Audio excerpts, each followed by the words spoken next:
Со крајот на годината споделуваме уште една убава информација и приказ на која што ни доаѓа од нашите пријатели, креаторите на списанието Лице в лице. Одговорната уредничка Маја Раванска имаме во студиото 3 на Македонската телевизија. Маја, добро утро и добре ни дојдовте во утринската програма. Добро утро, благодарам за поканата. Многу новости со кои што ја заокружуваме 2021 и за кои што сакам да продискутираме наредниве 10 на 12 минути. Ќе започнеме со она што е, да речеме, најактуелно, иако не можев по приоритет да ги одредам, бидејќи сите се подеднакво важни, но кога станува збор за нова година, првиот синоним е подарувањето, подаруците. Многу ми се допаѓа што година и наназад се потсетувате, односно не потсетувате на тоа дека покрај подарокот многу повредно можеби и позначајно е споменот, односно новогодишната честитка, на која што ние забораваме низ годиниве, па еве ги пристигнаа и тие. Така, пристигнаа новогодишните честитки на Лице в лице. Овие години наназад некако се обидуваме постојано да го имаме овој елемент во програмата на Лице в лице, затоа што од една страна им е важен на продавачите, интересен производ се честитките, навистина се многу убави. Од друга страна, нели да потсетиме баш на овие топлини кои што ни се потребни, кои што ги забораваме понекогаш. И празниците се нели еден така доволен мотив за да се потсетиме на тој елемент. Ги имаме и на фотографии, еве ги, подготвени се, благодарам режија, чисто да видат какви се дизајни има, вклучени се навистина звучни уметнички имиња во креирање на истите, како и каде може да се набават. Така, честитките се најмногу се кај продавачите кои што се распределени на различни локации на најфреквентните места во Скопје. Исто така има продажба и во Струга преку порака Нова и во Охрид. Истата организација има продажби, обично за викенди. Исто така во Делчево имаме нова организација Бравура кооператива, која што од неодамна е нели новиот член на тимот на мрежата на Лице в лице. И секако тука се скопските организации, во Куманово организацијата Порака наша, во Битола МКЦ Битола, кои што нели имаат продавачи и ги позиционираат на фреквентни места во градовите. Освен тоа ги имаме за да се подостапни, бидејќи продавачите не се постојано нели на терен, туку одбираме заедно фреквентни периоди, места и така натака, ги има и во книжарниците на 3. Ги купуваат најмногу според искуството што го имате во предпразничните денови, општествено одговорни компании или поединци? Поединци се секогаш тие кои што се најзаинтересирани, бидејќи тоа е таа најголема, да кажам, најголем интерес да се купат од продавачите и тоа е нешто што се прави на улица. Исто така имаме и организирано за компаниите што сакаат ваков начин да им честитаат празници на своите соработници и тоа се нарачува преку паблик, преку мејлот на нашата колешка Ема.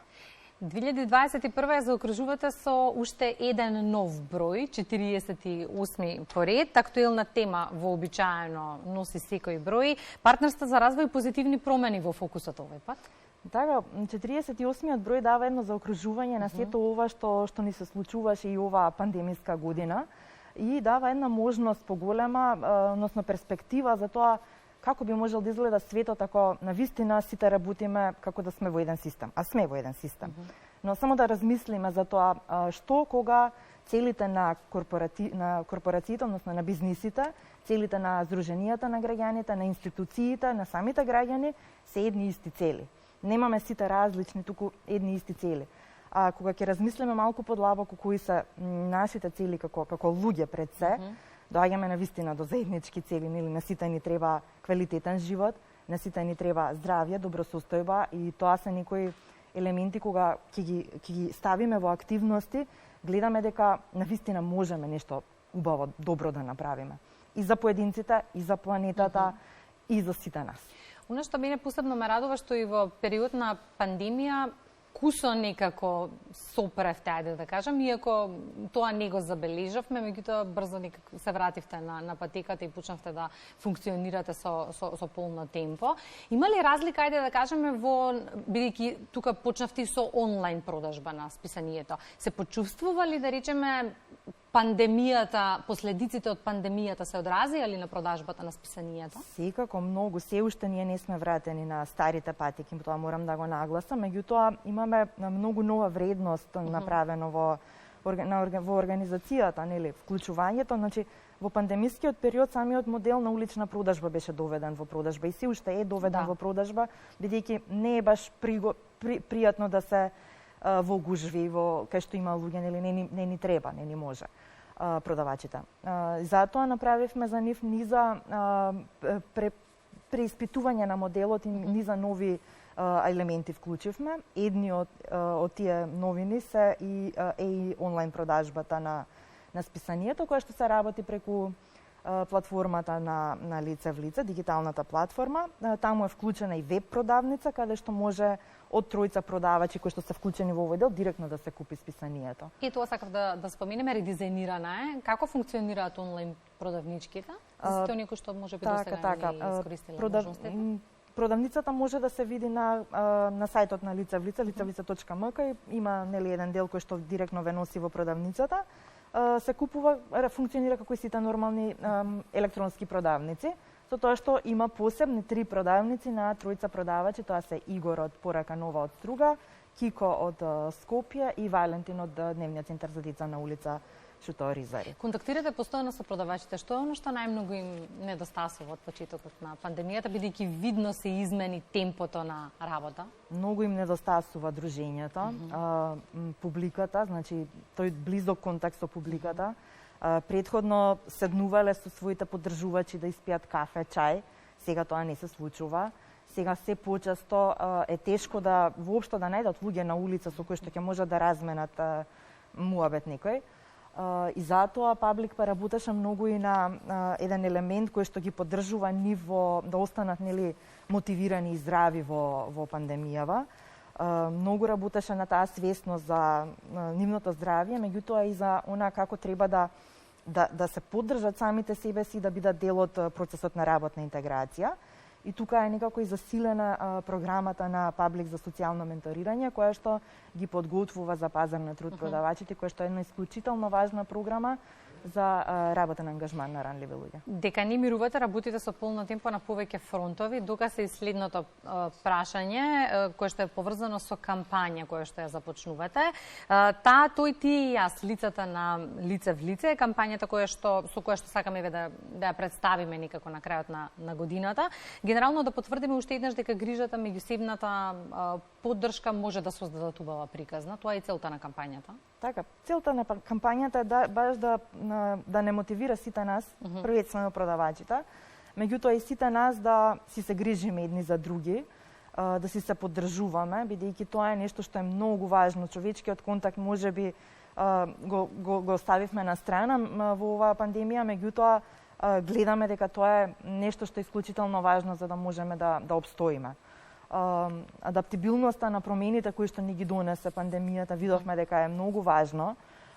Некако се научивме на некои работи многу брзо, не по тоа темпо кое што можеби би го посакувале, меѓутоа тоа си донесе нова вредност, дека колку сме во суштина важни едни на други, колку едни без други не можеме и не сакаме да живееме едни без други, нели? Не сакаме на тој начин да функционираме, не сакаме да комуницираме со мониторите наместо со живи луѓе.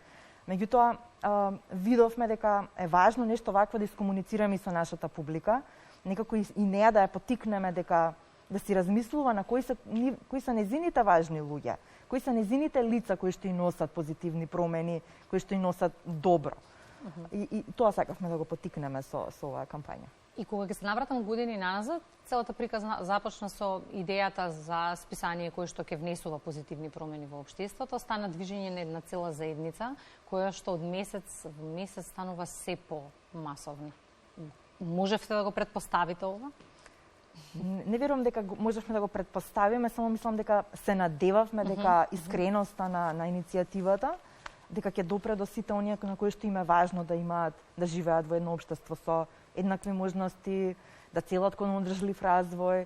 Значи, на сите оние свесни луѓе да може да го комуницираат тоа и за оние кои што се не толку свесни да се потекне кај нив таа потреба човечка. И за разлика од многумина кои пандемијата ги затвори во своите школки, вие не се откажавте од желбата за позитивни промени, па многу ме интересира која ќе биде мисијата за 2022. Уште да се откажевме, никако тоа. Па не поттикнавте и нас да не се откажуваме. Така, супер е. Мислам, многу ми е драго што имам истомисленици и луѓе со кои што се поттикнуваме меѓусебно. За 2022, нели, она стандардното е здравје, меѓутоа многу повеќе мислам дека треба да работиме на свесноста и на свеста кај поединците пред се, бидејќи институциите се пак сочинети од поединци, нели. Кога секој од нас ќе си ја препознае својата улога во општеството и ќе делува на соодветен начин, нема да гледа дали другите не работат тоа што треба или не знам, некој таму на шалтер не му завршил работа, што му било работа да го заврши, да не се оптоваруваме со тоа што не работат другите, туку да почнеме да размислуваме како ние треба да настапиме и која е нашата улога во општеството. Маја, благодарам за денешното гостување и јас сум сигурна дека 2021 ќе имаме причини за многу средби овде во студиото, промоција и поддршка на многу позитивни промени.